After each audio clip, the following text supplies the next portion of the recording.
ಜನವರಿ 11ರಿಂದ ಭಾರತ ಮತ್ತು ನ್ಯೂಜಿಲೆಂಡ್ ತಂಡಗಳ ನಡುವೆ ಆರಂಭಗೊಳ್ಳಲಿರುವ 3 ಏಕದಿನ ಪಂದ್ಯಗಳ ಏಕದಿನ ಸರಣಿಗೆ ಟೀಂ ಇಂಡಿಯಾ ಪ್ರಕಟಗೊಂಡಿದೆ. ಪ್ರಕಟಗೊಂಡಿರುವಂತಹ ಟೀಂ ಇಂಡಿಯಾದ ಸ್ಕ್ವಾಡ್ ನಲ್ಲಿ 3 ದೊಡ್ಡ ಬದಲಾವಣೆಯಾಗಿದೆ.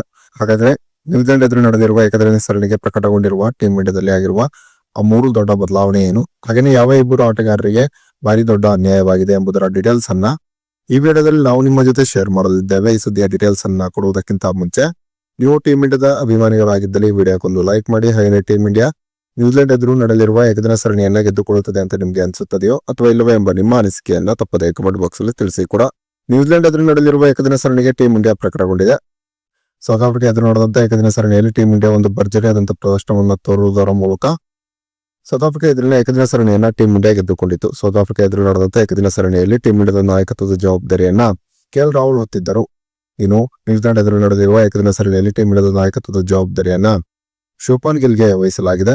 ಇನ್ನು ಟೀಂ ಇಂಡಿಯಾದ ಸ್ಕ್ವಾಡ್ ನಲ್ಲಿ ಶುಭ್ಮನ್ ಗಿಲ್, ರೋಹಿತ್ ಶರ್ಮಾ, ವಿರಾಟ್ ಕೊಹ್ಲಿ, ಶ್ರೇಯಸ್ ಅಯ್ಯರ್, ಯಶಸ್ವಿ ಜೈಸ್ವಾಲ್, ಕೆಎಲ್ ರಾಹುಲ್, ರಿಷಬ್ ಪಂತ್, ವಾಷಿಂಗ್ಟನ್ ಸುಂದರ್, ರವೀಂದ್ರ ಜಡೇಜಾ, ನಿತೀಶ್ ಕುಮಾರ್ ರೆಡ್ಡಿ, ಮೊಹಮ್ಮದ್ ಸಿರಾಜ್, ಹರ್ಷಿತ್ ರಾಣಾ, ಪ್ರಸಿದ್ಧ ಕೃಷ್ಣ, ಕುಲ್ದೀಪ್ ಯಾದವ್ ಮತ್ತು ಹರ್ಷದೀಪ್ ಸಿಂಗ್ಗೆ ಟೀಂ ಇಂಡಿಯಾದ ಸ್ಕ್ವಾಡ್ ನಲ್ಲಿ ಸ್ಥಾನವನ್ನ ನೀಡಲಾಗಿದೆ.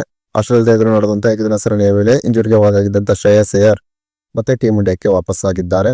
ಇನ್ನು ಸೌತ್ ಆಫ್ರಿಕಾ ಎದುರು ನಡೆದಂತಹ ಏಕದಿನ ಸರಣಿಯಲ್ಲಿ ತಂಡದ ಸ್ಕ್ವಾಡ್ ನಿಂದ ಹೊರಗಿದ್ದಂತ ಮೊಹಮ್ಮದ್ ಸಿರಾಜ್ಗೂ ಕೂಡ ಸ್ಥಾನವನ್ನು ನೀಡಲಾಗಿದೆ.